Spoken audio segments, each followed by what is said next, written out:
Okay, welcome back everyone to lecture 12 of CS229.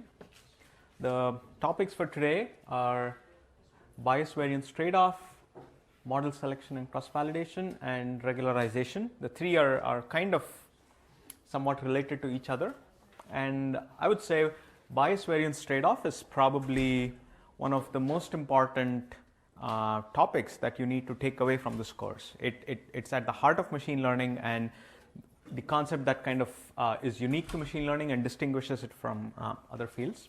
All right, so a quick recap of what we covered over the last two classes.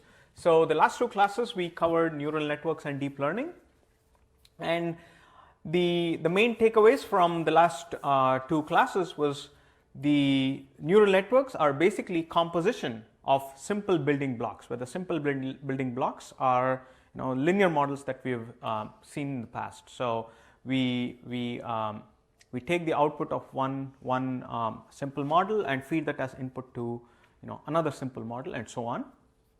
And the crucial thing while composing them is having nonlinearities, right? And nonlinearities are crucial because if there were no nonlinearities, then the entire network could be represented as just a single linear layer with one matrix. And also neural networks and deep learning, they are non-convex, and it's important that we initialize the parameters randomly, whereas in the previous models that we saw, the simpler models, they were mostly convex and initialization did not matter. But for neural networks, for example, initializing all your parameters to 0 will not work because of the symmetry properties that we discussed. And then the approach for training neural networks was basically backpropagation. Backpropagation is just a fancy name for the chain rule of multivariate calculus. And what we saw was we calculate the gradients of the final loss with respect to every parameter at all layers. And in order to calculate those gradients, we use the multivariate chain rule. So the last layer was a linear model that we've very similar to GLMs, and then from beyond the last layer, as we compute the gradients of parameters from earlier layers, we saw that we encounter a chain of very simple Jacobians. They are either diagonal Jacobians, where each diagonal entry is the derivative of the nonlinearity, or it's going to be the weight matrix. So the weight matrix itself will be the Jacobian, right? And we construct the simple chain of Jacobians until we arrive at the layer at which we are calculating the gradient from, and then from the branch that's specific to that layer, it was pretty straightforward calculus. The notation was a little heavy, but it's pretty much there's nothing fancy going on there. It's just simple gradients that we need to take. And to the end of the last lecture, we saw this. Or we just discussed this theorem, which is it's not going to be in your syllabus, and we are not going to test you on that theorem, but it's a good kind of segue into bias variance because the universal approximation theorem suggests that neural networks can be very expressive. So it can represent any possible a smooth and differentiable function on a given input range. And that kind of brings us into bias variance and asking the question: is that a good thing or a bad thing? Having expressive models, is that good or is that bad? So that brings us to bias variance.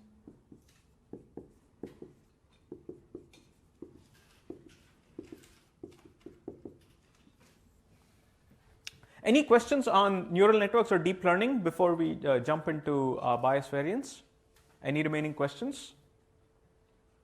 Okay, so bias variance. So in your homework one, in the last question, where we saw feature maps, right? So in feature maps, we supposing we had a data data set that look like this.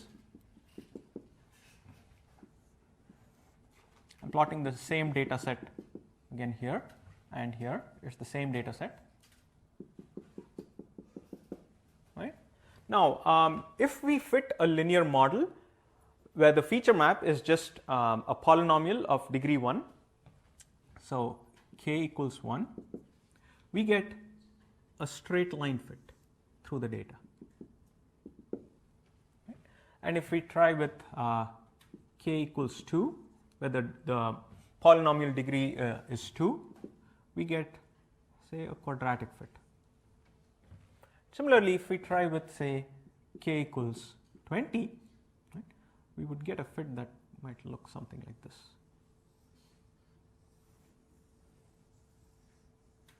Right? Now, we could have done something very similar with, say, a classification problem. Right? Supposing the x's here mark one class and the o's mark another. Let's say there's one x here and one o here.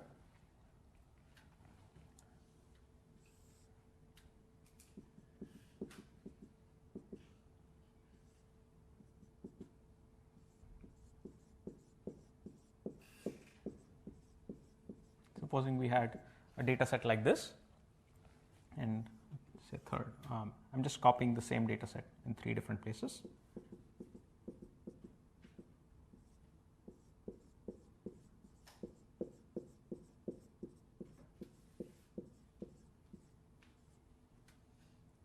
Here the x's mark one class and the o's mark another class. Now, if we try to fit, say, a logistic regression with polynomial features, say with k equals 1, we would again get a straight line fit that tries to separate the 2 classes. If we tried a logistic regression with k equals 2, we would get a quadratic fit. Right? And let's say we tried it with k equals, maybe 20, right? And we would probably get something that would potentially look like this. Right? So, loosely speaking, we can call these models as being underfit, these models as overfit. Right? So, in machine learning, we are given a training set, but the error that we actually care about is not how well the model performs on the given data set, but how well does the model perform in general on data that it has not seen before. You can call it, loosely speaking, the test set, but in general, you call it generalization error. So, generalization error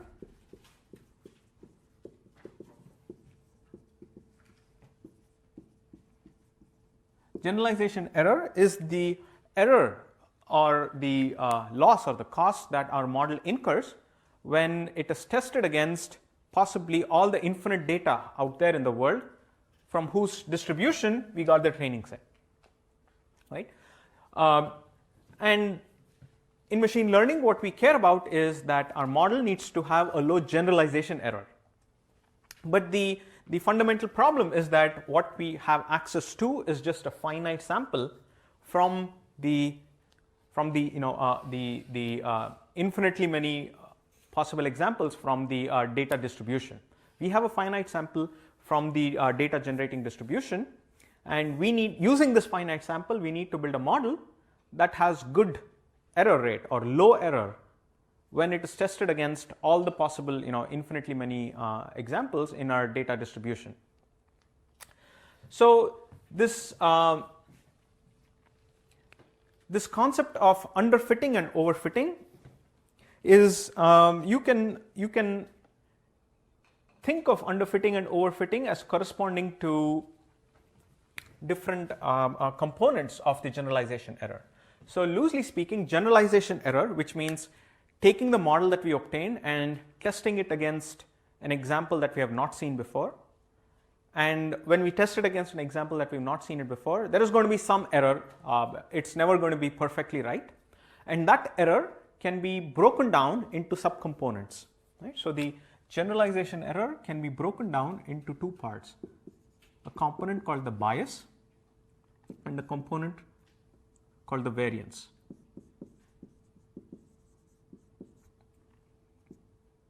Right? And loosely speaking, bias is the component due to what you can call as, this is the component of generalization error. I'm going to write it as GE. Component of the generalized error due to expressivity handicap.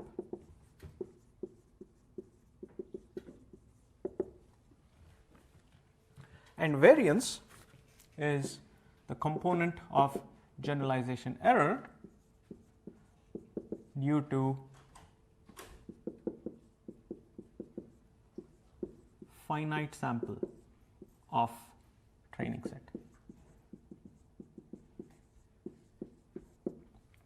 Right? And the generalization error that is incurred by this model, you expect it to be pretty high, and the generalization error incurred by this model is also expected to be pretty high, but they are high for fundamentally very different reasons. The reason why this model or these kinds of models are expected to have high generalization error is because they are linear models and they are kind of handicapped and cannot capture this quadratic relation between the x's and y's. Similarly, this model is extremely expressive. It can twist and turn in wild ways, but it cannot generalize well because it does not have enough data to kind of fit it well rather. So it does extremely well on the given training set, and in order to do well on the given training set, we are kind of losing the big picture of wanting to generalize well on unseen data, and we do overly well on the training set.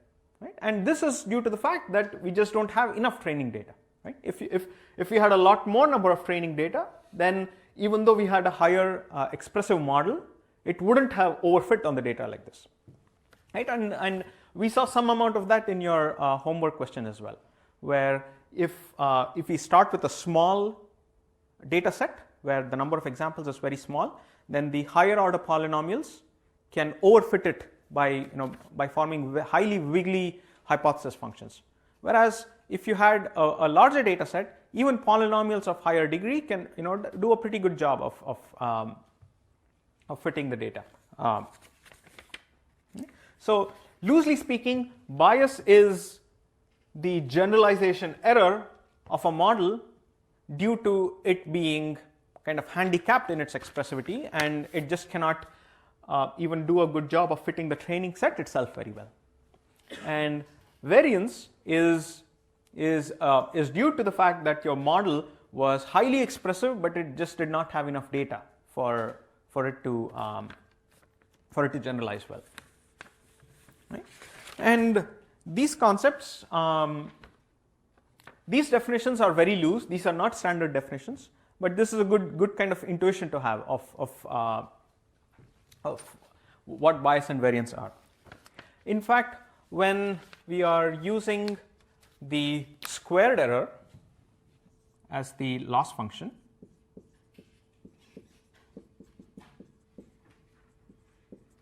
in the setting of the squared error, and where the model is, and we assume that our data comes like this, y equals f of x plus epsilon, where f is some function, some hypothesis. Right? If this is the true data generating distribution, where the expectation of epsilon is 0 and the variance of epsilon is sigma square. Right? For in this particular setting, the generalization error or the test error, which is also the generalization error is equal to, the expected y minus f hat x square. Now let's analyze this for a moment. So f hat, let me suffix it with n. F hat n is the model that we get by fitting on n training examples, right? And the n training examples were obtained with this data generating process, which means the n training examples were obtained with yi equals f of xi plus epsilon I, right? So the n training examples from which the f hat was obtained had noise embedded in them, right? And therefore f hat n is a random variable. It's a random function, it's a random variable because it's a function over inputs that were random, right? So f hat n it accepts an input as x. Now x is not random, but the way f hat n was constructed was using n training examples, and the n training examples had noise in them. And therefore, because the n training examples had noise in them, f hat n is random. It is random, but it accepts an input which is deterministic. But the way f hat n itself was constructed it's a random variable. And what is this expression? What's this expression calculating? It is calculating over here x and y are a pair from the test set, or on an example that the model has not seen before. So on an example that the model has not seen before, what is the prediction of our learned model on the new input? And this is the error of that model with the new output. Right? So this is generalization error. And this expectation is over the noise that is in the test example and noise in the training set. Right? So this is the expectation over all the noise variables, both in the training set and the test set. Right? So where expectation is over all epsilon in training set and test example. Right? And in the case of the squared error, we can see that this can be with some pretty simple algebra. We can show that this will be equal to sigma square plus expectation of f of x minus f hat x square plus variance of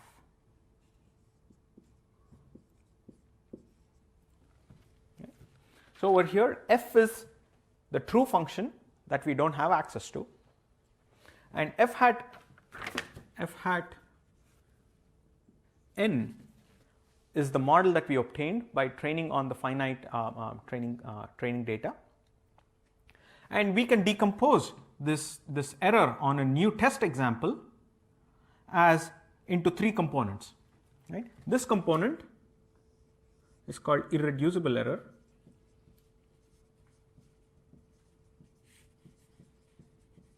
Right? And this component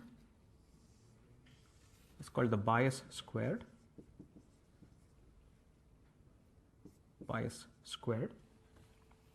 And this component is called the variance. Right? So what's happening here? So what this is telling us is the test error of any model can be broken down into these three components. Now all of these three components are non-negative, because this is this is sigma squared, that's the variance of the noise, that is non-negative. This is the bias squared, so that is non-negative, and this is the variance of something, and that is non-negative. So the test error or the expected test error can be broken down into three components. Now, each of these three errors is a fundamentally very different kind of error compared to the other two. So irreducible error tells us that no matter what kind of model we choose, no matter how big a training set we start with, we can never do better than irreducible error. And why is that? That's because fundamentally data is noisy, which means for the same given value of x, for different examples, y can be different because of the noise term. Which means at test time, when we are given a value of x on which we need to make a prediction, the y value could be multiple possible y values, and there's just no way we can get the right prediction all the time, because our function f is a deterministic function, right? And that noise is essentially what's captured in this irreducible error, right? So irreducible error is because the data is noisy, and for a given value of x, there is no single right answer. Right? That's irreducible. No matter what kind of model you choose a neural network, you choose a linear regression, choose any fancy model you want, you can never do better than irreducible error. Any questions on this? Yes. I'm not sure I understand why you call it irreducible error, because we can certainly, even though we can't make it zero, we can certainly reduce it by, let's say, like in your sketch, when you went from k equals 1 to k equals 20, you certainly did reduce like the prediction minus the actual, that would be the variance of the. So the question was, why is this irreducible error? Because by increasing k, we actually made it go through all the points. Yeah, so would right? the epsilon there be zero then? So, and the question is, isn't epsilon zero in this case? The answer to that is, here we are talking about test error, which means now we are measuring how well this model performs on a test point that was not included in the training set. Right? So this is generalization error, which means we are measuring how well the model performs on unseen data. Right? Because doing well on the given training set is an easy thing. Right? You don't need so much of theory to do well on just the given training set that you have. In fact, if you're just given a training set and you want to do well on the training set, just memorize the training set. Right? The whole point of machine learning is to start with a limited set of training data and still do well on generalization error. Right? So generalization error is when you're given a new example that we've never seen before. The expected error can be decomposed into an irreducible error component, which is due to the fact that the data is noisy. And then there are two more components here. Now, what are these two components? So the first one is the expectation of fx minus f hat nx. So what does this mean? There is a true underlying signal that we don't have access to, right? And that true underlying signal will be different from the prediction made by our model. And in general, what is the expectation of the difference between the true underlying signal and and the prediction that our model makes in general? And if we take the expectation across all the possible different training sets that we get, and the expectation across the noise in the test example, that gives us how systematically wrong are we, right? What's the expected difference between the true signal and the predicted value, and this is the square of that bias. Okay? And finally, we have a third part called the variance of f hat nx. Now, what is the meaning of the variance of f hat nx? It means if we were to repeat this experiment with a new set of n examples, right? I don't mean repeat the experiment of refitting on the same data set. Repeat this experiment by collecting a new set of n examples from the same data generating distribution.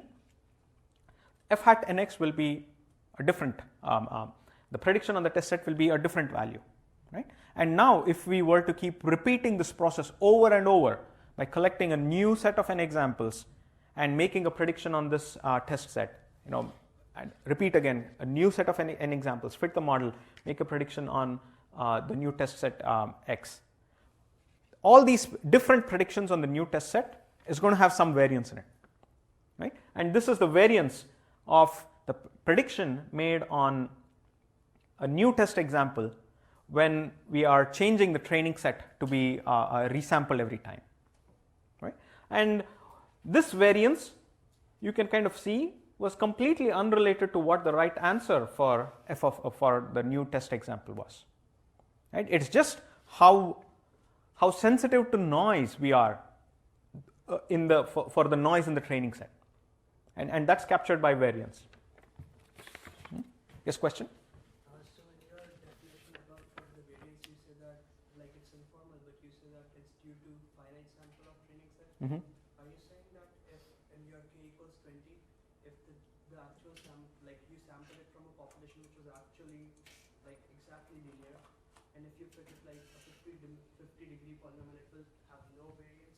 Right. So the question is, because we said variance is due to the limitation of having a finite sample test set. Now you can imagine if your population has, theoretically it has an infinite number of points, infinite number of examples. If you were to take the entire infinite set of training population and fit your model, and were to repeat it by taking the entire infinite set again and fit your model, you'll always get the same model, right? And the variance that we get from experiment to experiment, where the experiment includes collecting your n training examples, the variance that you get from experiment to experiment is due to the fact that you're collecting a small number of finite examples. If you were to collect more number of examples in each experiment, then the variance will come down. And we'll go a little bit deeper into this shortly.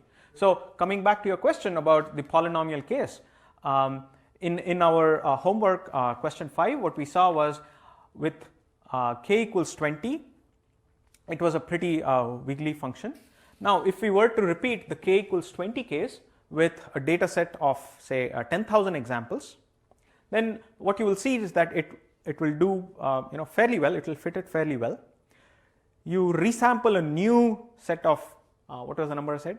20,000 or whatever, 10,000 examples, you repeat it, it will be slightly different, right? And you repeat it again, you'll get a new hypothesis which is again very slightly different.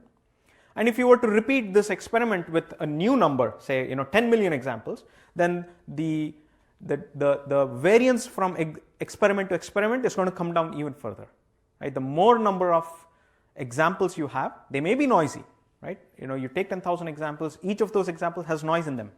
But the variance in the fitted model from experiment to experiment is going to come down the more number of examples you have. Do we have a relation like if it's like linearly, it will linearly come down or it will quadratically come down? We'll come to that. So the question is is the relation linear or quadratic? We'll come to that shortly. All right. So this is in the context of machine learning, right?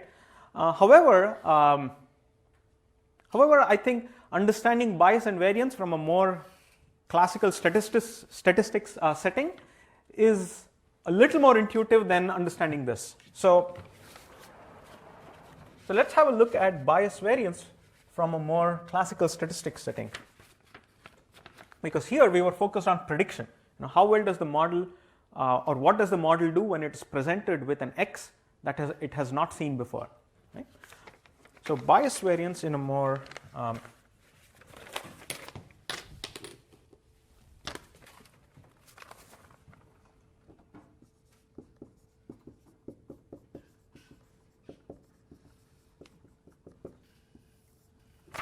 so let's assume there is a data generating distribution. It's a data x comma y, or pairs come from some distribution that's parameterized by theta, right? And what we do is from this data generating distribution we collect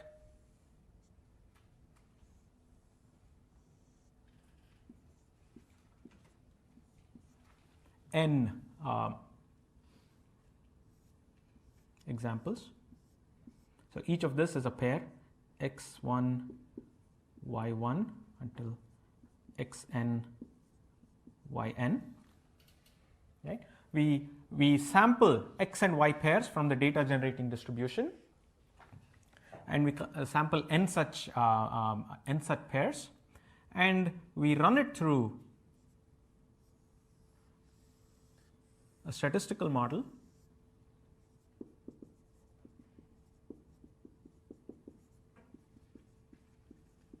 right. And by a statistical model, what I mean is, say, the MLE estimator, and what we get out is a theta hat. Okay? This is what we did, for example, in linear regression. If we assume a linear relation between x and y where the theta captures the linear coefficients, then this is just the normal equation. Right? But in general, it is some statistical model. If this is x is some features and y is 0, 1, then think of this as logistic regression. And once you fit the model, you get the estimated parameters. Right? So now this is random because they were random samples from our data generating distribution. Right? And this is not random. This is deterministic.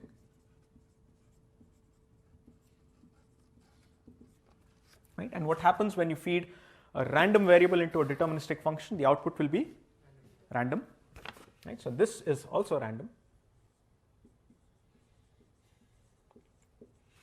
And the way it is random, we can visualize it. So let's assume we have 4 different statistical models, right?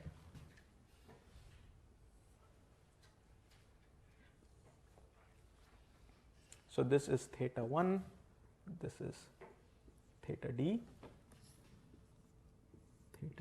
and this is our parameter space, theta 1. So over here, we were looking at the data space, right?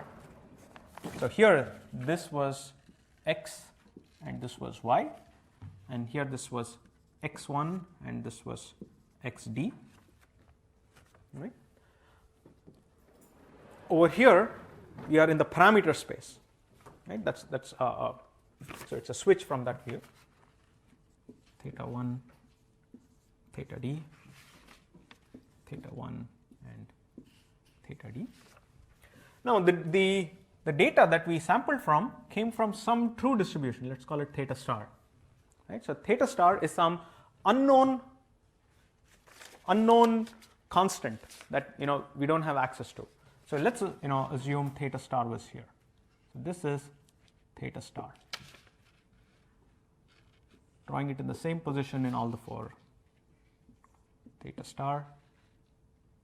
This is theta star. Yeah. So this is basically in the same position in all the 4. And let's assume we have 4 different statistical models, 4 different estimators of our parameter, right? And we start an experiment. We sample n examples from this distribution.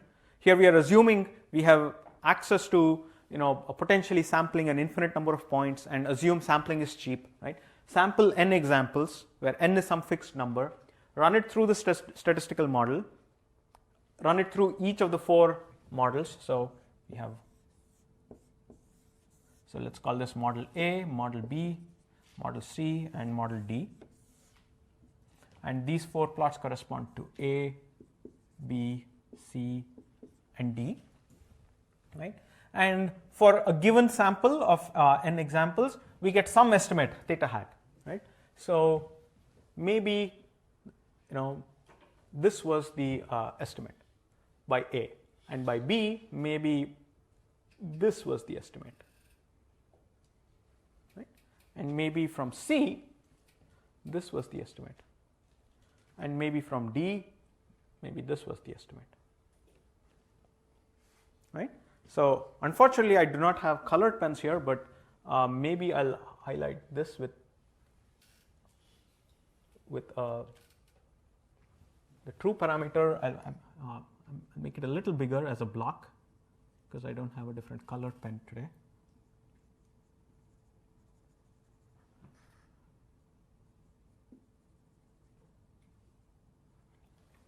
Right?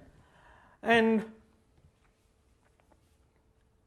supposing we repeat the experiment, get a new set of n examples, fit it on the 4 different models, and because the new set of examples had noise in them, the estimated theta is going to be different again, right?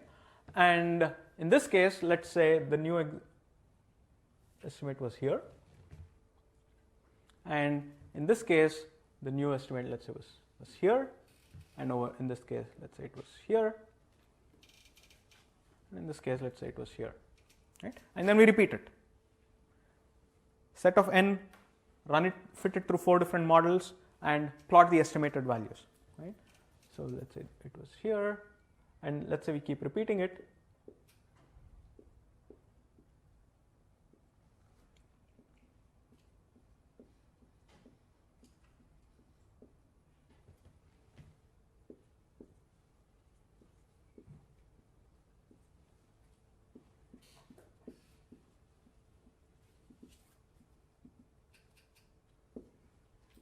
So each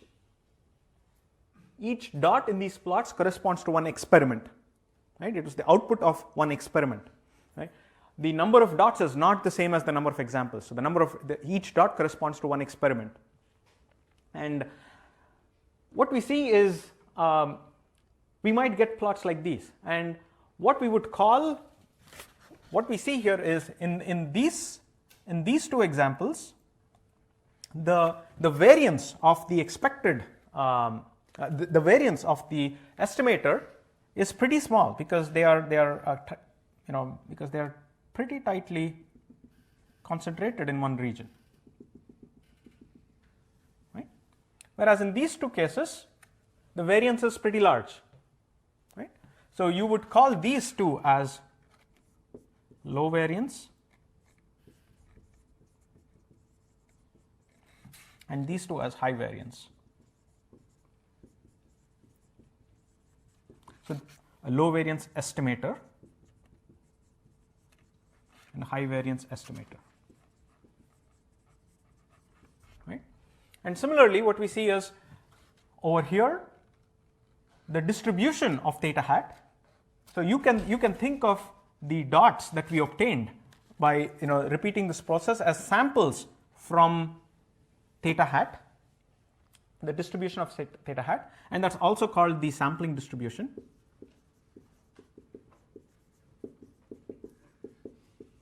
Right? So each of these dots are samples from the corresponding sampling distributions, right?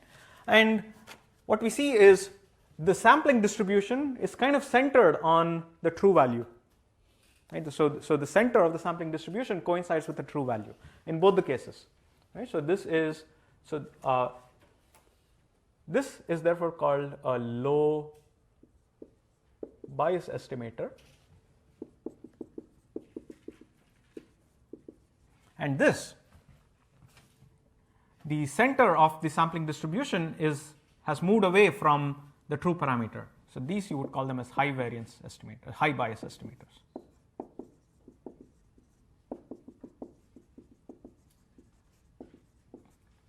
So what we see is that bias and variance are fundamentally different things, right? Having low variance or high variance says nothing about whether the model has high bias or low bias. Right? The way to think about high bias is that the estimator has a fundamental systematic error in estimating parameters, in that no matter how many times you sample different data sets and fit them, in this case they are fundamentally there is a systematic bias, say in this case, to be closer to 0, right? And that has got nothing to do with whether they have low variance or high variance. Similarly, this model has low variance. These models have low variance, which means no matter no matter how much noise, no matter the noise that you get from different training sets, the estimated value is somewhat tightly grouped in some region, right? So it is less swayed by the noise in the training set. That's one way to think of it, right? In this case, it may have a systematic error. In this case, it may not have a systematic error. But these estimators are less swayed by the noise in the training set. Whereas these two models are pretty they are sensitive to noise in the training set. So depending on the specific set of n examples, the variance in the estimated values are pretty large. Right? Any questions on this? Yes. Why do we then say bias variance trade-off when they don't even have it? Yeah, so I'll come to the trade-off, why we call it a trade-off. What we then notice is, instead of n examples, let's say we collect a much larger set of, say, capital N, which is a much larger training set, say 1,000 times the size, right? So x1, y1, all the way till x capital N, y capital N. If you increase your data set by a large fraction, by a large amount, what we observe is that in all the 4 cases, the variance will come down, right? So with a larger data set, so this is A, B, C, D. Let's say these were the true values.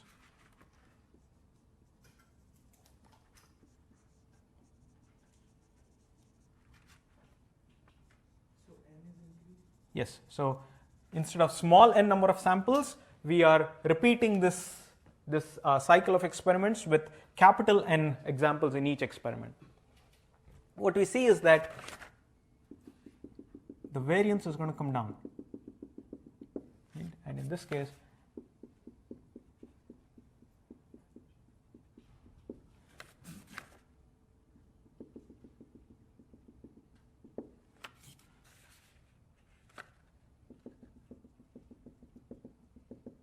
right? So this is with n examples, and this was with small n examples.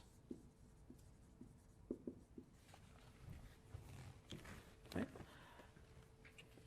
So what we see is that this still has some bias left, but the variance has reduced much more, right? And in this case, in all the cases, the variance has come down, right? But these two still remain unbiased. These two still remain biased. And as n is increasing, we see that the bias is also kind of reducing as n increased from here to here. And that's a pretty, excuse me, that's a pretty common phenomenon as well. As you increase n, your variance will almost always come down, and the bias also generally also comes down. So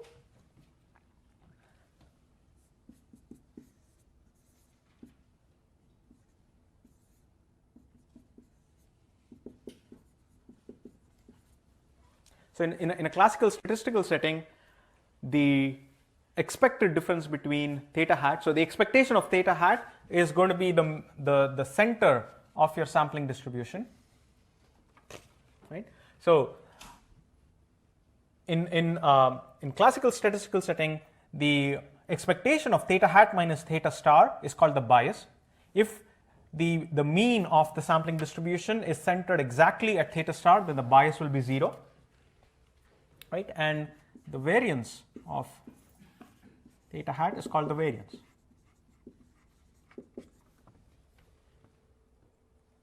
Right? And if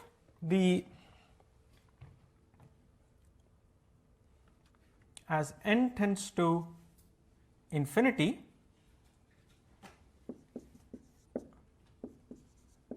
so if the bias tends to 0 as n tends to infinity, then this is called a consistent estimator.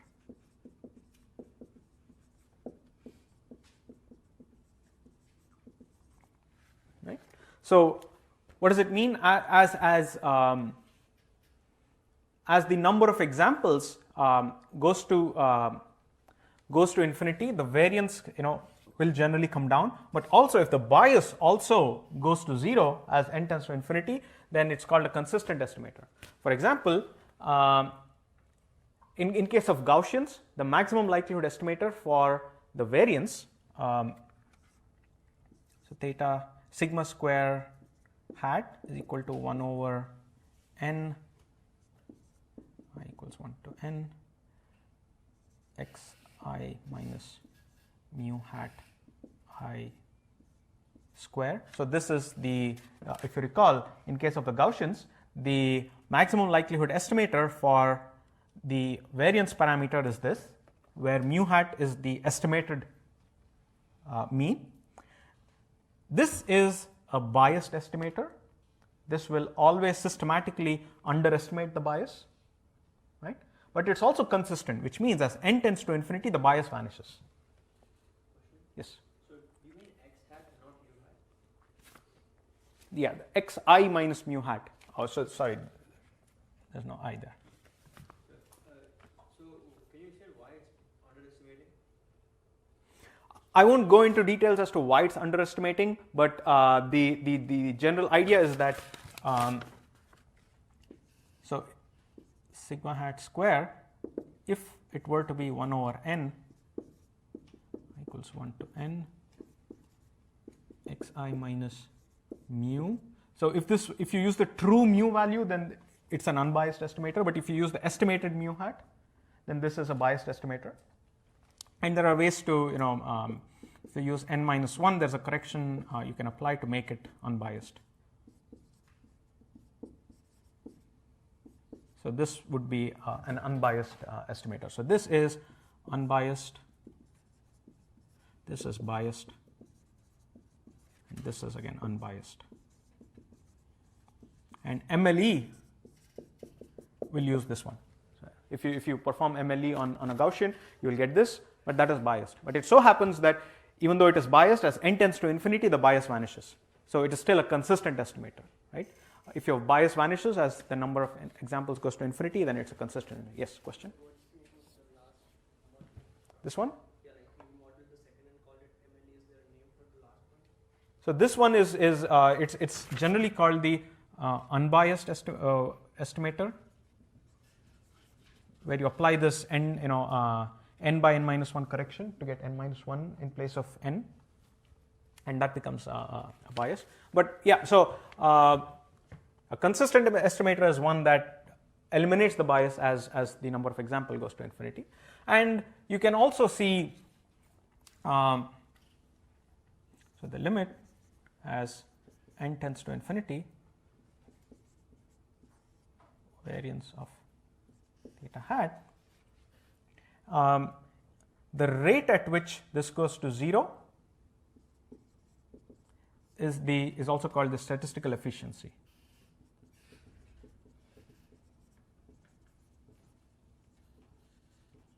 Right? So how many examples does your estimator need to be really confident of the estimated parameter? Yes, question? So in context of this like bias variance idea, what exactly is it that MLE does? Because shouldn't MLE have returned to you that second one, the n minus 1?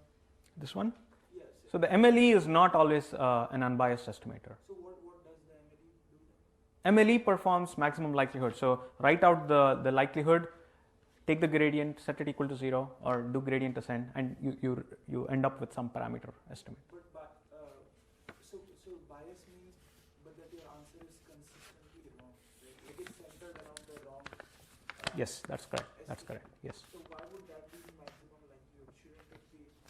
So the 1 over n minus 1, that will be centered around the true sigma squared. So won't that be maximum likelihood, like intuitively? So the question is, why isn't this the maximum likelihood estimate? Yeah, intuitively. So maximum likelihood is a recipe or a procedure for you to follow to construct an estimator, right? In case of Gaussian, the maximum likelihood estimator for mu is unbiased, but if you follow the same maximum likelihood recipe and construct an estimator for sigma, it is going to be biased. And there is no fundamental reason to tell when MLE is biased or unbiased. Sometimes it's biased, sometimes it's unbiased. And how did you come up with that? With this one? The next one? This one? So there is, I can give you more details about this if you post it on Piazza, but that's not relevant to the discussion right now. But I'm happy to give you more links to why this is unbiased.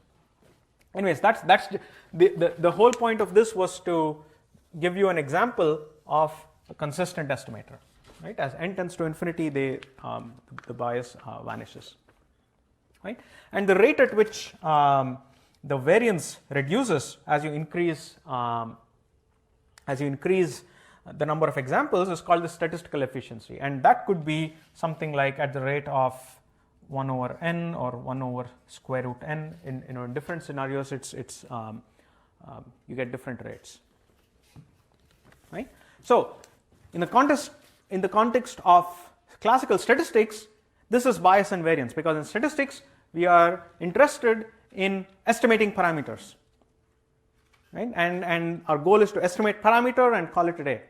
Whereas in machine learning, our goal was to make predictions on unseen examples, right? In machine learning, our goal is generalization error, which means we are interested in how well the error or how low the error of our model is on unseen examples, right? And so in machine learning, we are now interested in the squared errors on unseen examples, right? And this was a good visualization for the statistical setting, where you have a true unknown parameter, and the estimator gives you a sampling distribution either centered on it or away from it, either with low variance or high variance.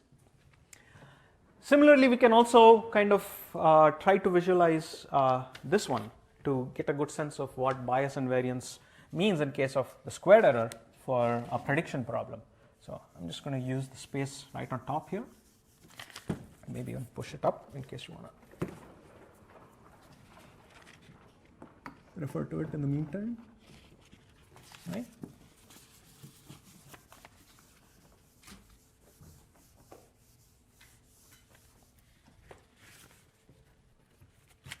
So to kind of understand this, so assume we have a function.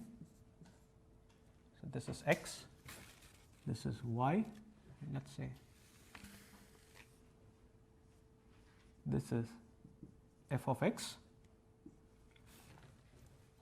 right? And the training data that we get are basically samples of some x, calculate the f of x, and add some noise. So this could be, similarly, sample some other x, calculate f of x, and add some noise. So our training set might look like this,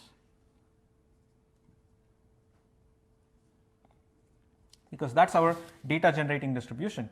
Pick some x, some xi, choose some xi, evaluate f of x, add some noise. The noise is mean 0, so the noise could be positive or negative, and that's the observed yi. All right? And now,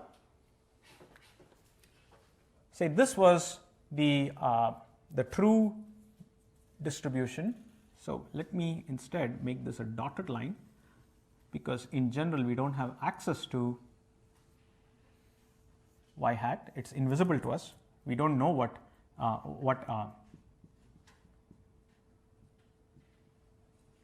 f of x truly is, right? And we take this training set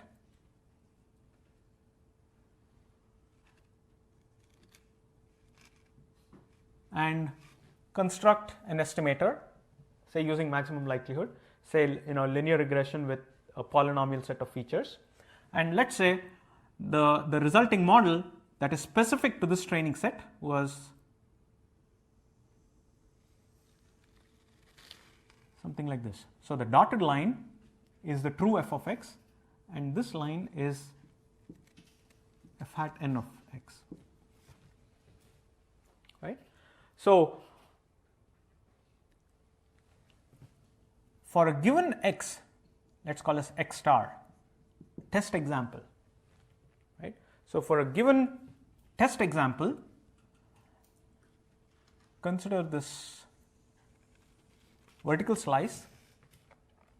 The true distribution of y is centered around the dotted line. So this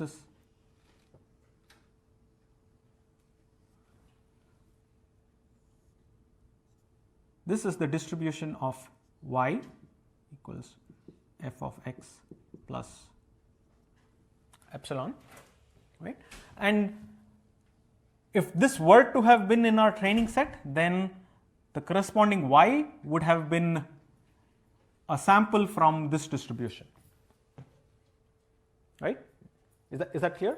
If the distribution of y's for this x star is the corresponding y value that you might observe, right? And if this x star was in our training set, then the corresponding y would have been a sample from this distribution, right? And that distribution has a variance of sigma square. This has variance sigma square, right? And that's the variance of epsilon, right? Now let me draw this part a little bigger over here. So I'm just going to focus on this is f of x, right? And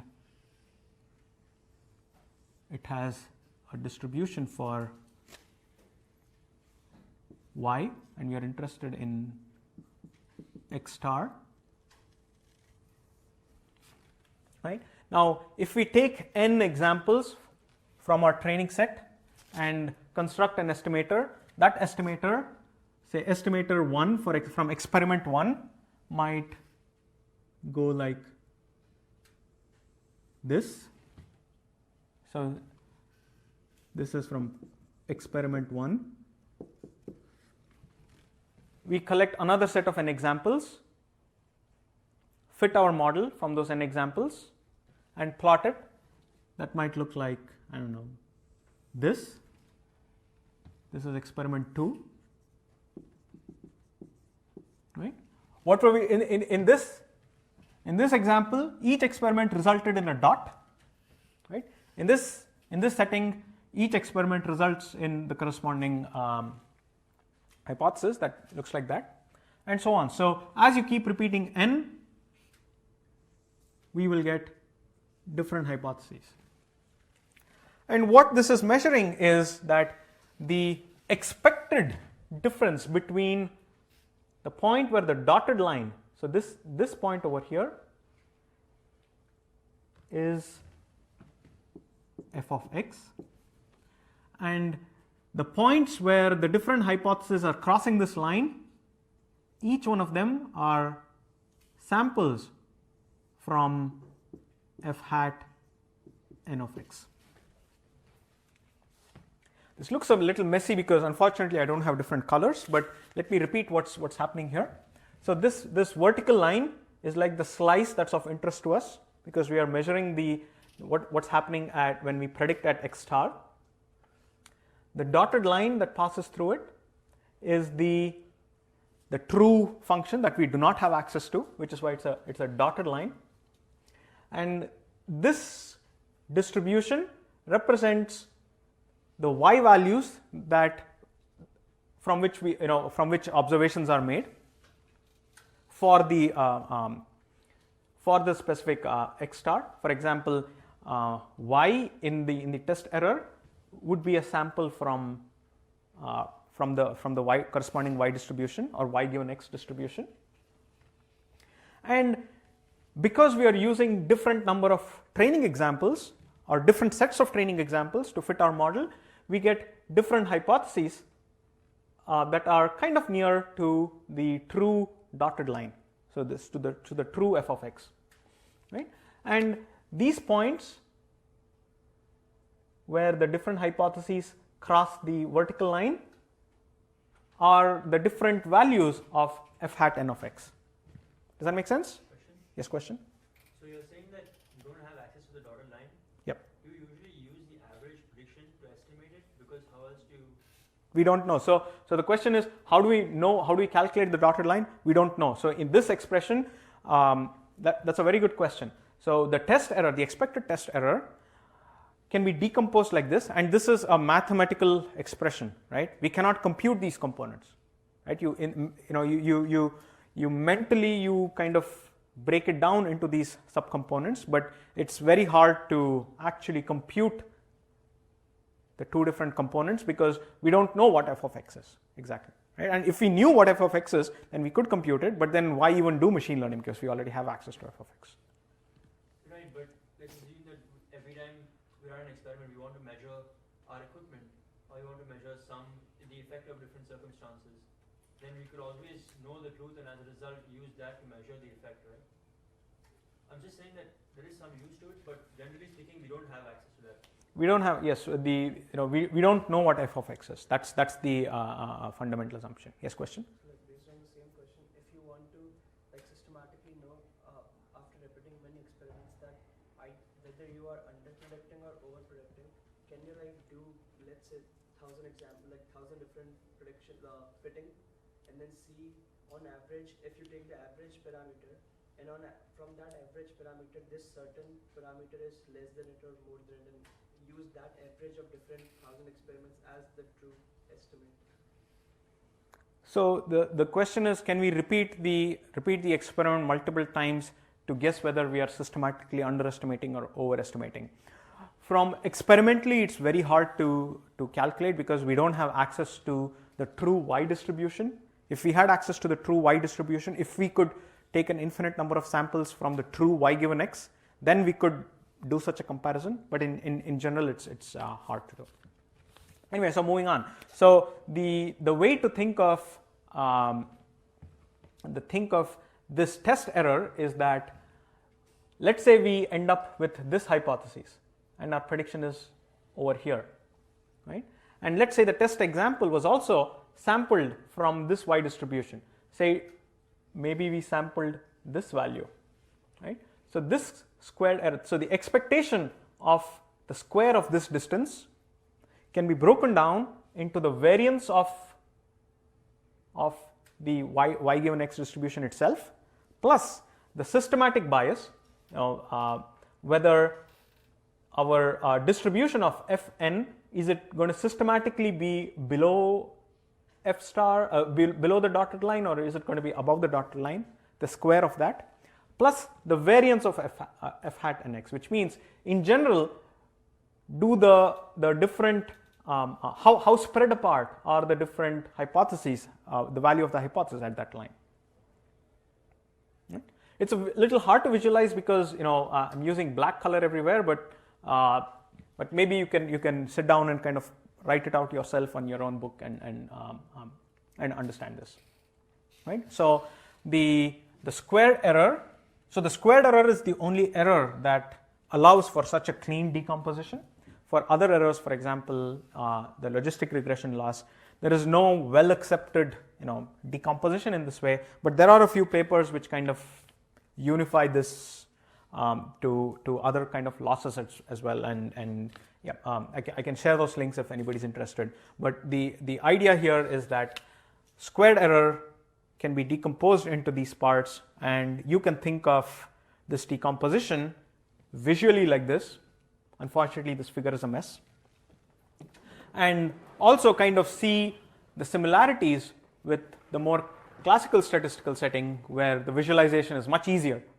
Right? What's happening over here in case of prediction is actually very similar to what's happening over here if you were to kind of put them all in one single axis. Maybe you can do that on your own as an exercise. Right? So that's bias variance decomposition.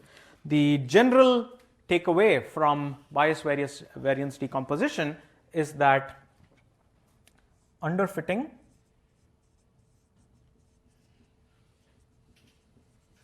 roughly means you have high bias, right? Overfitting, approximately means you have high variance.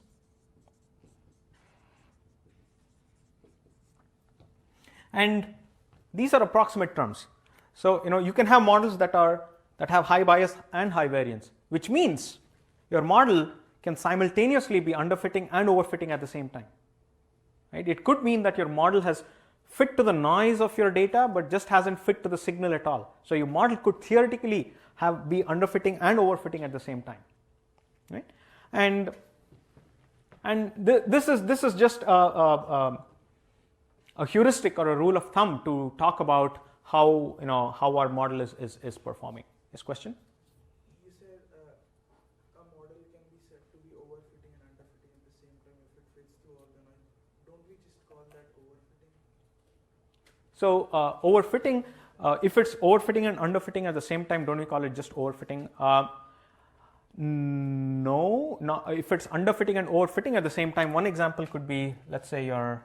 Is that the k equals 20 case? So in the k equals 20 case, it is overfitting and not underfitting, right? So if you have data that is pretty noisy, right, you could have, theoretically, you could have a model that might give you a hypothesis, and if you take a different sample, the hypothesis might look very different, and it still doesn't fit your data at all. It's just capturing the noise, but maybe hasn't captured the signal. So it sways a lot depending on the sample that you get, but still doesn't go through it. So that is, it is kind of overfitting and underfitting at the same time.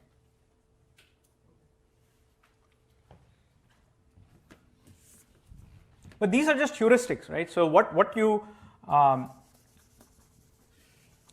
to do in general,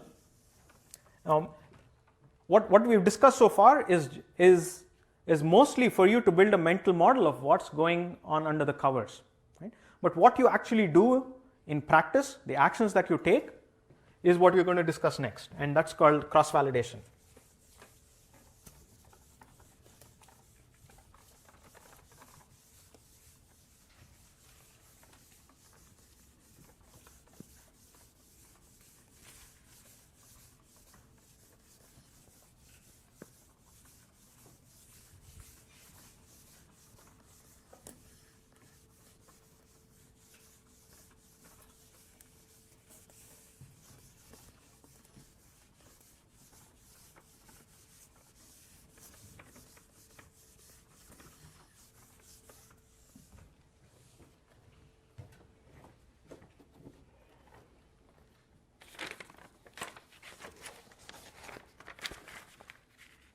So remember, our goal is to do well on generalization error. Right? Of course, in cases when the generalization error is measured as say the squared loss or the squared error, we can decompose it into bias and variance. But in general, what we care about is that we just want to have low generalization error, right? And the irreducible error is like a lower bound on how low the generalization error can be. But but we still want to do as well as we can. And the idea of measuring how well we are doing on generalization error.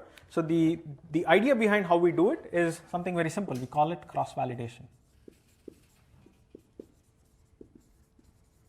What that means is when you're given a data set, we don't use our complete data set to fit our model. Instead, what we do is split it into a training set, a dev set, and a test set. Right? So split it generally into three parts: into train, call it validation or dev set, they are synonymous, and a test set. Right? And historically, there have been rule of thumbs that this needs to be 70% and 20%, 10%, or some people do it 60%, 20%, 20%, or 80%, 10%, 10%. There is no single right answer, right? And you split it into three different splits, and you fit your model on only the training set, and when you do maximum likelihood, you're doing it only on the training set, which means you're doing it on some fraction of the data. And then you need to make a decision of whether you want to increase your feature map size, reduce your feature map size. Should you use logistic regression versus SVMs? Do you want to use neural networks? There are all these decisions that you need to make, right? And broadly speaking, we're going to call them hyperparameters. Do you want to increase the number of layers? Or do you want to add regularization? We're going to talk about regularization next, right? All these decisions, we call them hyperparameters. And the way you go about deciding on what hyperparameters you want is by not measuring how well your model is doing on the training set, but use the fitted model and make predictions on the validation or dev set and see how well your model is performing in those predictions, right? You would expect your training error to be over optimistic, because the objective is to minimize the training error. So there is a systematic bias to that your training error will be lower than the generalization error. So to get a better estimate of how well we are doing on our goal, which again is to do well on generalization error, is to measure it on, have a holdout set, pretend it is unseen examples that you're encountering in production, and see how well the model does on those examples. And it is common practice to repeat this cycle multiple number of times. So you take the training data that you have, start with some model, say logistic regression, see how well it did on your validation set. Maybe you're happy, maybe you're not. Very likely you will not be happy the first time. And say you go about increasing your feature map size. You started with k equal to 1, you set it to k equal to 10, right? And you fit your model again and measure the performance on the validation set with the new model, which has a higher feature map. And if it has overfit, your validation error is going to go up. Even though your training error came down, your validation error is going to go up if it has overfit, right? And you realize that you've overfit, and you take back your decision of going with k equals 10 and maybe try k equals 2 or maybe k equals 5 and so on. And the decision could be things like the size of your feature map. It could be things like use neural networks versus logistic regression. It could be the number of layers in a neural network. So no matter what your hyperparameter decision is, the process of cycling between the train set and the validation set is essential, right? And this is one of those things that is so pervasive and so universal for all of machine learning that it is something you should spend some time thinking about, and it's always good practice to follow. And that process of having a holdout cross-validation set against which you are measuring the quality of your hyperparameter tuning is so universal that it works for any kind of hyperparameter in general, right? So it could be something as simple as what is the regularization parameter versus choice of different algorithms. All those kind of choices come under the same umbrella of being evaluated using this cross-validation approach, right? Now, why do we have this test set, right? We had this holdout validation set, but why do we still have this test set? The reason is because just in the same way how the training set gave us an over-optimistic estimate of our model's performance. After repeatedly performing hyperparameter tuning to do better on the validation set, we've also kind of overfit on our validation set as well. Right? By repeating this cycle, we are overfitting on the validation set more and more, even though we do not explicitly minimize our training loss on this. Right? One way to think about it is when you obtain a data set for the first time, before you evaluate your model or fit your model on it, think of it as fresh, and every time you fit a model and look at its outcome, or every time you use it as a validation set and look at the outcome, mentally you need to think of that data set as rotting. Every time you look at it, it rots a little bit, right? And the more number of times you run your model on that data set, or you train your data set on that model and look at the outcome, that data set is rotting, right? And as a way to kind of counter that rot effect, you have this test set that you always keep away all the way until the very end, right? You may be going through this cycle, a lot of number of times, but all this while you need to keep your test set away and just not even look at your test set, right? In the end, once you're satisfied with your performance, in order to get a realistic expectation of your generalization error, only for that purpose, all at the very end, you measure the performance of the model in the test set, and that gives you, a rough approximate of how well it is going to do in generalization error, right? So the purpose of the training set and the validation set. So the purpose of the training set is to do well on training set / minimize loss. The purpose of the cross validation set is to do well for generalization error. Do well in generalization error.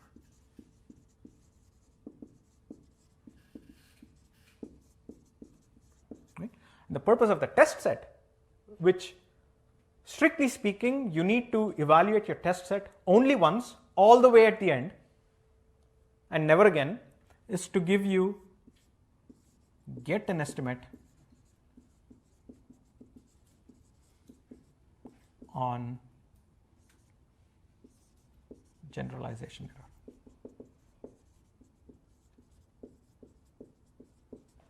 Right? And in practice, because going through the cycle, rots your validation set, and over time, if you repeat this cycle too many times, your validation set is no longer a good sample of your of generalization performance. It is sometimes quite common to have multiple levels of validation sets. Right? You can have multiple validation sets where once you kind of repeat the cycle with one validation set and you feel that you kind of overfit on this validation set through your hyperparameters, it's quite common to discard that validation set and move on to the next validation set, right? And that's common too. And you want to keep your test set all the way to the very end, and the purpose of the test set is to give you an estimate of how well your generalization error will be at the end of the cycle. Yes, question? How would we know if we are overfitting on our validation set? Like, is there a number of n times that past that it is highly likely that we have overfitted on our validation set? Yeah, so the question is, how do we know that we've overfit on our validation set? One, there is no clear answer to know whether we've overfit on our validation set or not. The one way you can check whether you overfit on your validation set is to have yet another validation set, and you're making your decisions against one validation set, but you could just measure the gap between the model performance on the validation set with which you're making decisions versus some other validation set which you're using only for the purpose of detecting whether you fit on the first validation set. When does this cycle end? Yeah, so in general, there is when does the cycle end? There is no well-defined answer for that, and it is something that you use your judgment to say you've done your best. This question. So what if you perform very bad on the test set, and then what should we do? Yeah, that's a very good question. We go through all of this. Finally, we measure our test set. What do we do? The performance is really bad, and strictly speaking, you need to use your test set only for the purpose of just getting an estimate of how well you're going to do. But it's a good question. What do you do if you don't do well on your test set? And the in real life, if you're trying to take something into production, you still want to do something about it.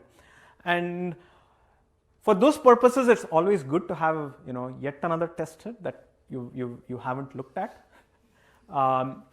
Otherwise, you can always go through this and kind of check your test set performance again. But in a way, you're now starting to rot your test set now.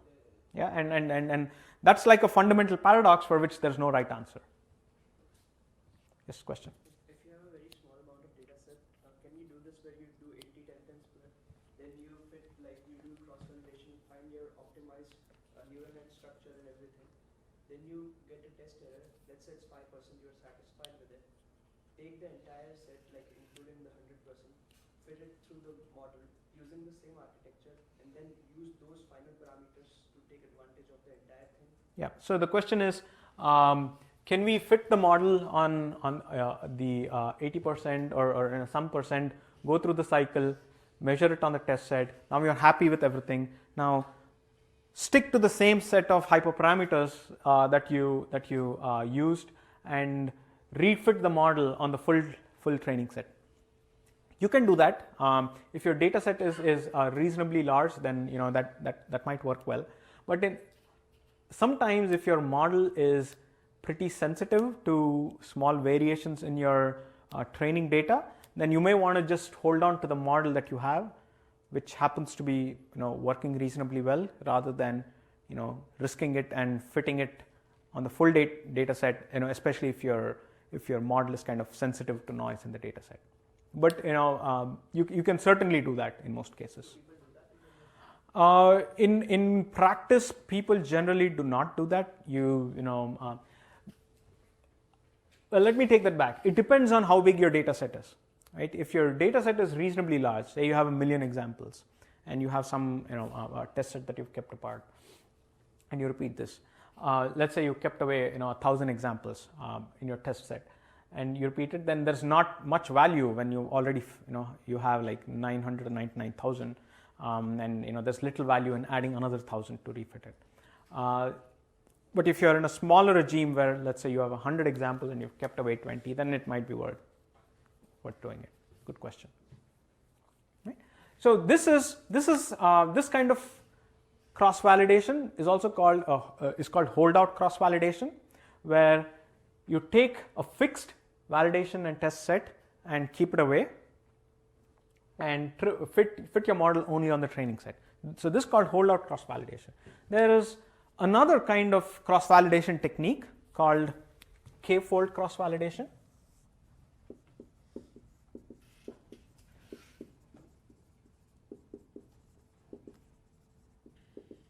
And this is more common when you have small data sets.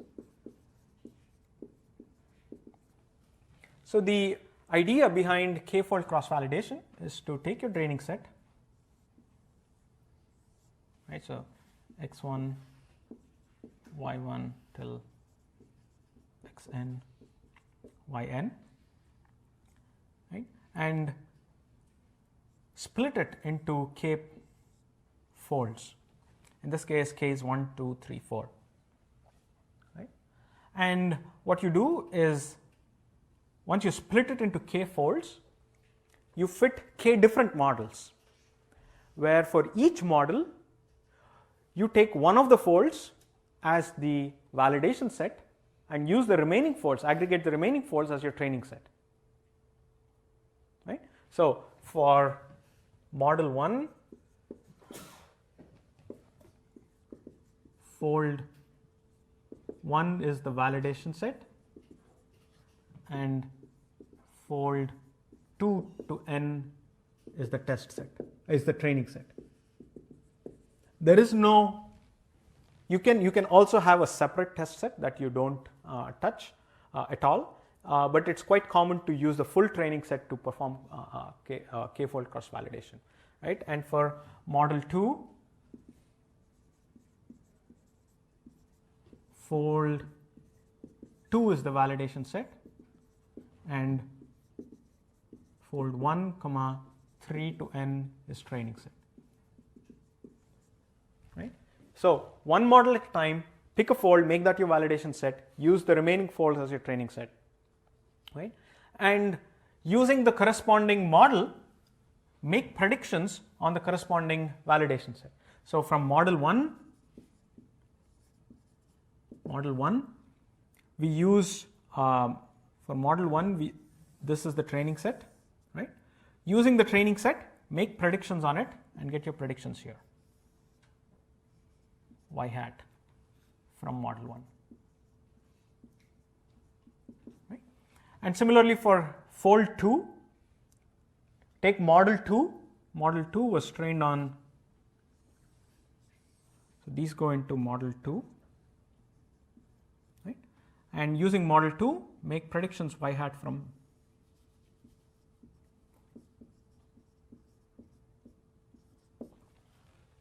right?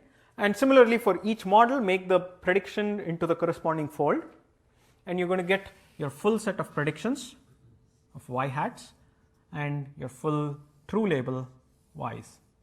And using these two, you can measure, you may have some kind of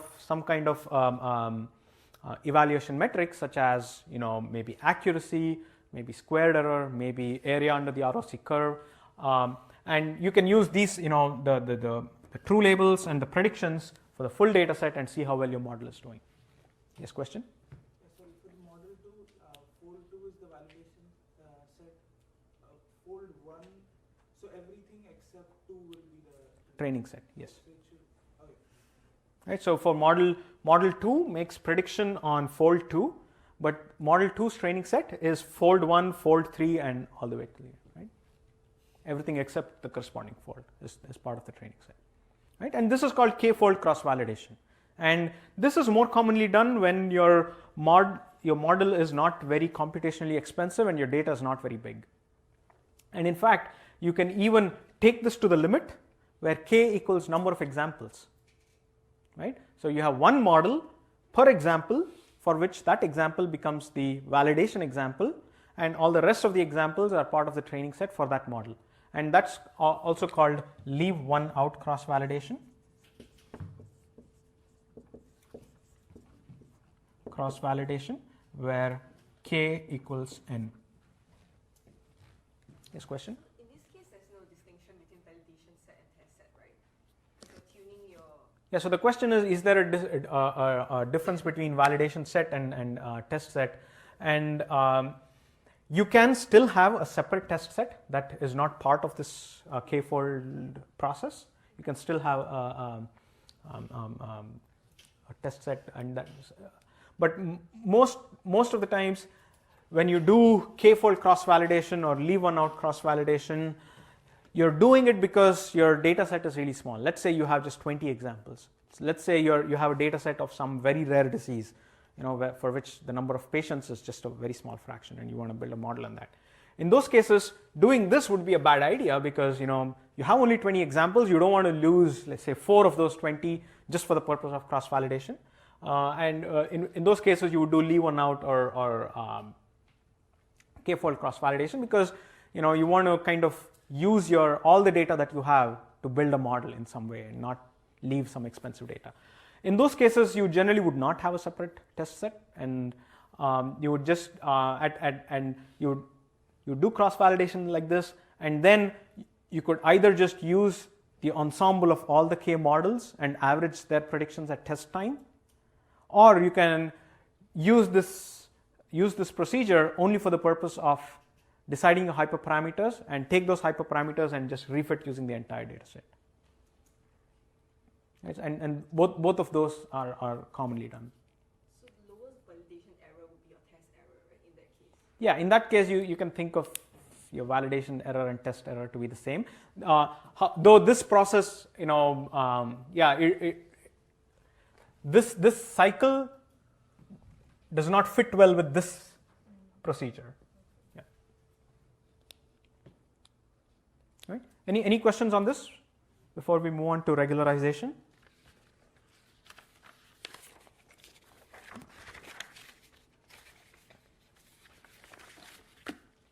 All right.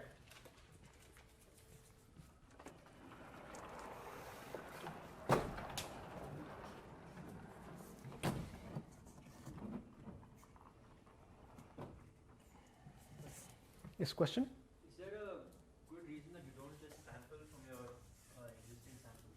Like create a new sample by resampling your data? So is there, is there a good reason not to sample from your training set itself? So there is a process where you take your data set and sample from it and fit a model and do it again, and that's called bootstrap. However, bootstrap is generally used for Bootstrap is generally used to obtain what we saw previously as the sampling distribution for getting a distribution over your parameters, right? It's not commonly used in machine learning, where the goal is to do prediction on unseen examples. It's more of a technique to get uncertainty estimates or confidence intervals on your model parameters, and that's more commonly used in more classical statistic settings where you want to get confidence intervals on your parameters. It doesn't help us a lot in terms of getting generalization error estimates.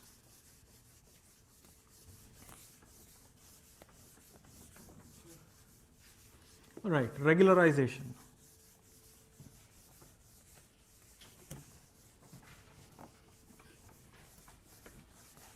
So first, we're going to have a quick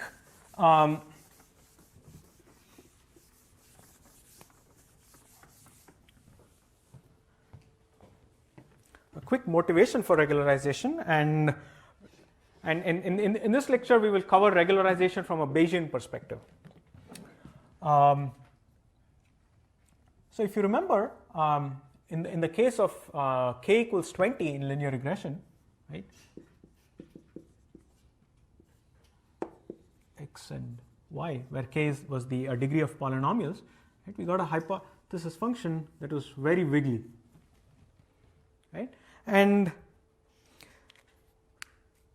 if you look at the coefficients of the resulting theta vector that corresponds to this very wiggly hypothesis, you will notice that in order to get these very sharp wiggles, the magnitude of theta I should be large, right? If all your theta I values are small, then the resulting hypothesis, even for k equals 20, will be something which is much smoother, right? So it is these large values of theta that makes for these highly wiggly turns in the hypothesis function. And the general intuition is that having something so wiggly is bad. That's the general intuition, because it's very unlikely that x's that are so nearby would have y values that are differing so much. It's more likely that you're going to have models where your hypothesis is much smoother, where nearby values of x have nearby values of y. And using this intuition, we want to come up with ways in which our estimator will output small values of theta. We still want to have the flexibility of k equals 20 and have the ability to fit our data if necessary, but at the same time we also want to keep the magnitude of each of the theta I to also be kind of as small as possible, because that encourages smoother hypotheses, right? So the technique of let's not call it keeping, of encouraging small values of theta is, think of it as regularization.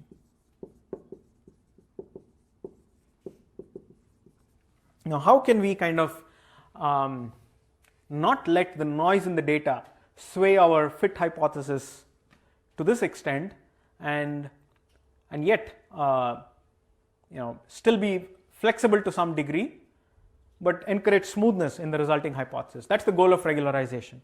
And the goal of regularization is almost actually stated in the statement itself, that we want small values of theta. Right? Yes, question?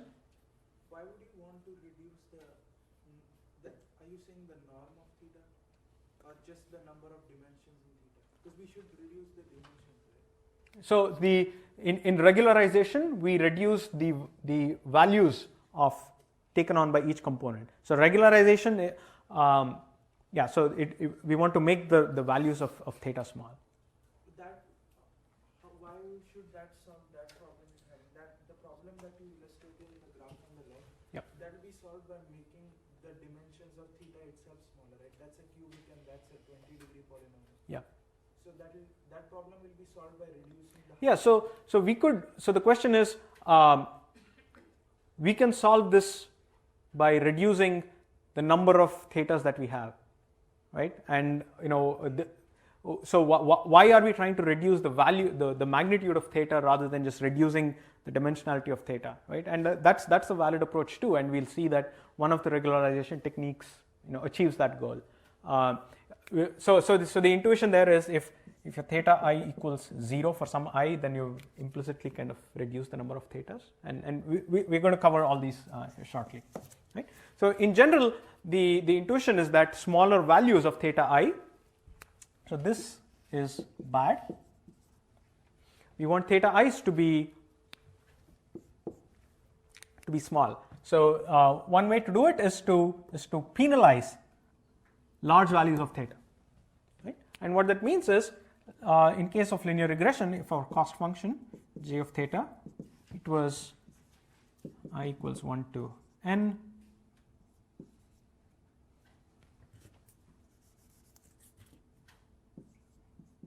yi minus h theta of xi square. So this was standard linear regression, where h theta of x was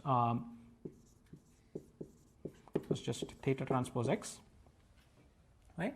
So we take this standard loss of linear regression and kind of add on this extra constraint by penalizing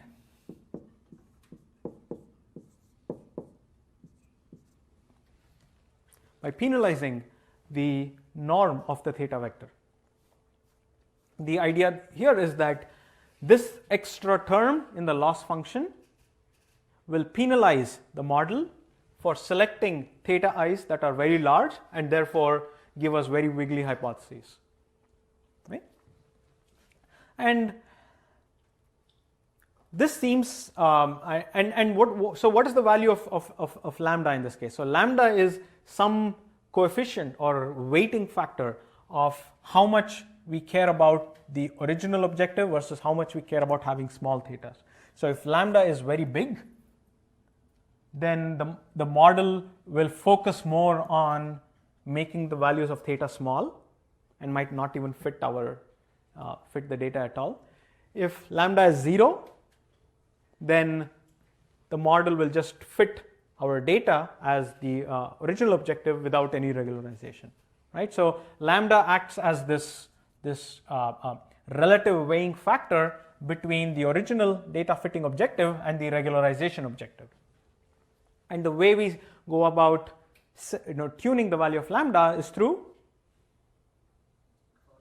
cross-validation, exactly. So use cross-validation to figure out what lambda value works well for on your validation set, right? And refit the model. So this is loosely speaking, this is regularization. A few things to observe is that the norm that we used here was the 2 norm. You could also use the 1 norm, right? And the 1 norm is basically, so this is basically lambda times I equals 1 to d theta I. Right? It's just the sum of the absolute values. Yes, question? So the question is, why not learn lambda using MLE? And so by definition, MLE will give you a 0 lambda, I think, wouldn't it? Because our goal is to minimize this loss. This is always non-negative. So the way to minimize this is to just set lambda to 0. So MLE will give you lambda equals 0. This question. Sorry, it's still not clear to me why that's why that is the correct goal to have to minimize the norm of theta. How is that? So am I correct to say that we want to minimize the norm of theta because we want to not overfit, and reducing theta reduces overfitting? Yeah. So the question is, why does reducing the norm of theta help fight overfitting? So the norm of the theta, if you remember, this is equal to sum over I equals 1 to d theta I square, right? So the idea that if you want to have small values of theta and you want all your values of theta to be small, sum over the squared values, and that's the general idea, right? So if all your thetas are reasonably small, then you get a smoother function. So penalize those values. Right? So however, this seems a little arbitrary. I mean, it seems a little hacky. We use our intuition to that large values of theta kind of cause overfitting, so let's directly penalize it, which seems kind of a little hacky. But however, regularization has a very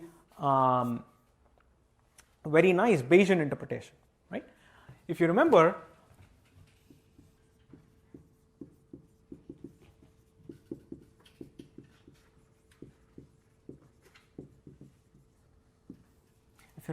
in the Bayesian setting, we had theta come from some prior distribution,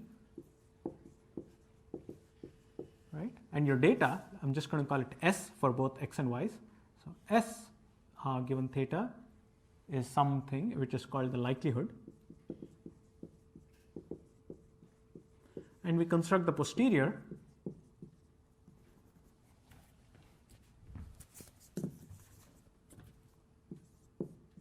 It's called the posterior. Right? In the Bayesian setting, all we did was construct the posterior distribution. So P of theta given S was equal to P of S given theta times P of theta over P of S, right? And this gives us a full distribution over theta, and we use this distribution into test time to construct the posterior predictive distribution of for constructing P of y star given x star comma x y was equal to expectation of theta, let's call it theta hat, sampled from P of theta given S of P of y given y star given x star times P theta hat, right? So we constructed the posterior predictive distribution from the posterior distribution. However, only in simple models is this integral tractable. In most cases, this integral is not tractable. It's very hard to perform this integration to construct a posterior predictive distribution, let alone the posterior predictive distribution. It's very hard to construct even the posterior distribution of the parameters itself. In simple models, it's possible. We saw that in Bayesian linear regression, it's possible. But in a lot of other models, constructing this posterior is extremely hard. So what's done in practice is and this is something that you have on PS2 as well, is something that's called MAP, or maximum a posteriori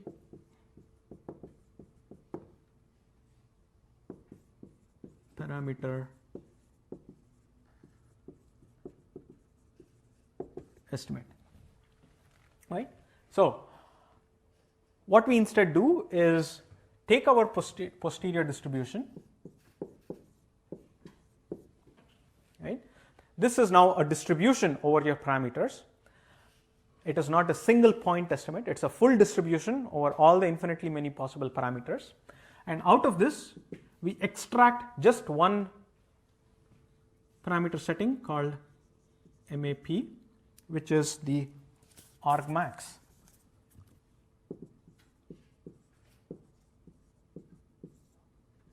So theta hat MAP is the argmax of theta from the posterior. What is the argmax of, so if you have a distribution over this theta, this is P of theta given S. What we want is to find a point which maximizes P of theta given S. Okay, so we want this to be our theta hat MAP.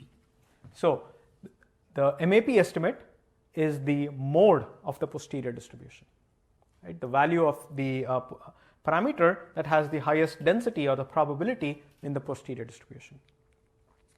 And now once we obtain this, we're going to switch back to the frequentist setting and make our prediction using H theta at MAP on unseen examples X star.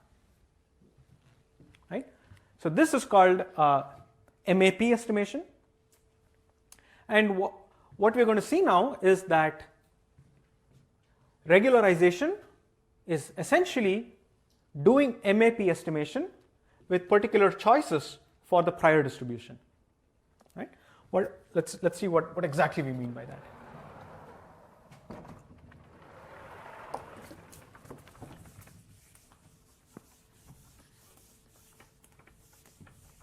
What we were doing earlier was just the mean of that distribution, but now we are taking the mode.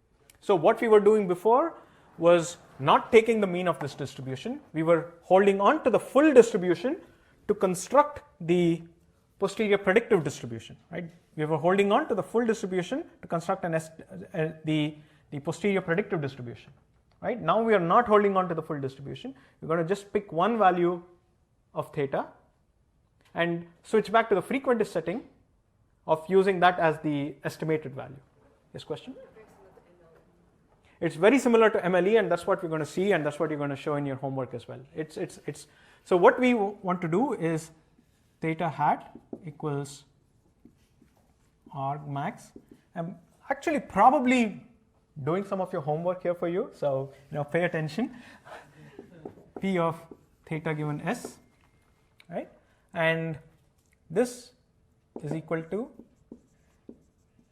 argmax of P of S given theta times P of theta over P of S, right? But P of S has no theta term in it, so this is just argmax P of S given theta times P of theta, and you can apply the log here because log is monotonically increasing, and you get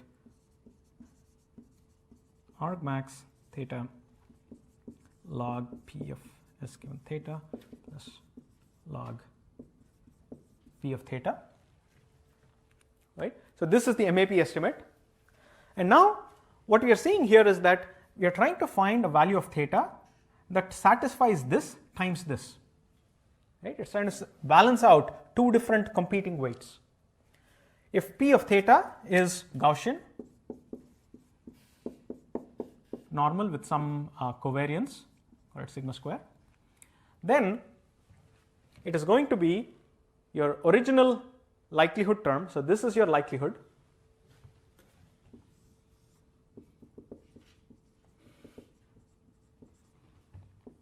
And this, in case of P of theta to be Gaussian, as we've seen before, will turn out to be some constant times lambda square. Remember, the log likelihood of a Gaussian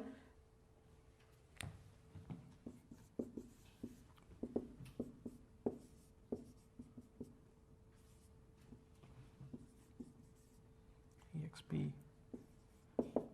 minus half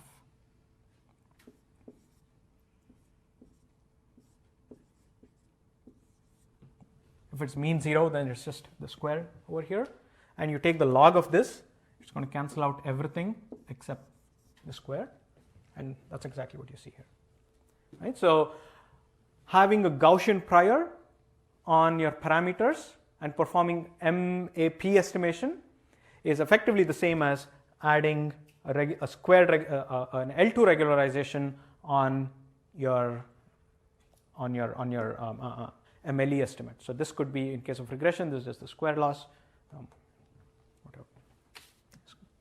Right? And there is also, you can do a quick visualization of this.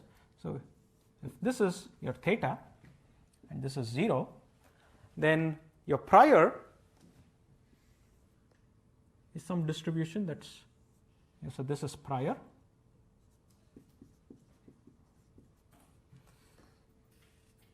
And over here, let's say this is your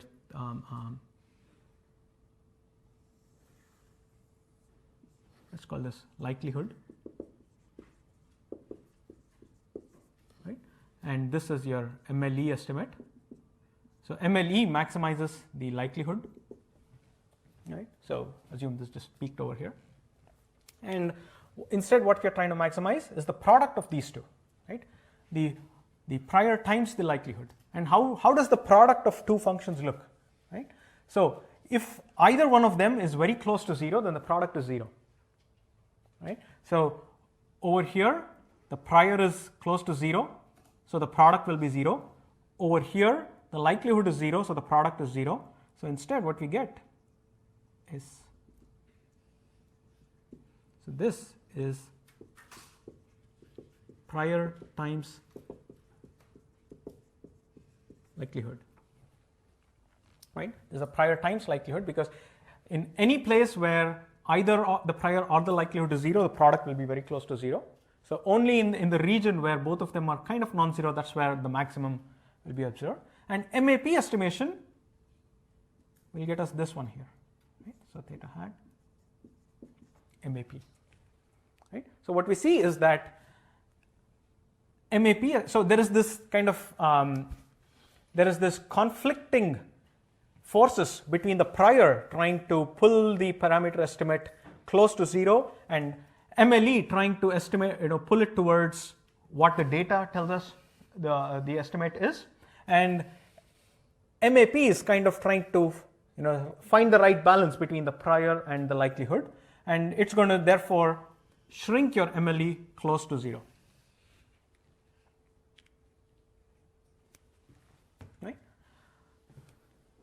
Yes, question? So when we do Bayesian statistics, when we are making a decision about how our class priors are going to be like, do we just choose the kind of distribution it is, or do we also choose the mean of that distribution? In Bayesian statistics, when you choose a prior for your parameters, you choose the family and the parameter. So like if you chose theta to be centered at 0, yep, and then you do MAP, why do we give weight to what we believed initially without any knowledge about the world? So the initial belief is basically captured in the parameters of your theta, the theta prior. So if you have a strong belief that your parameters are close to 0, then you will assign a very small variance, which means your prior is peaked. And if your prior is peaked at 0, then this pull is even stronger and your MAP will be even closer to 0.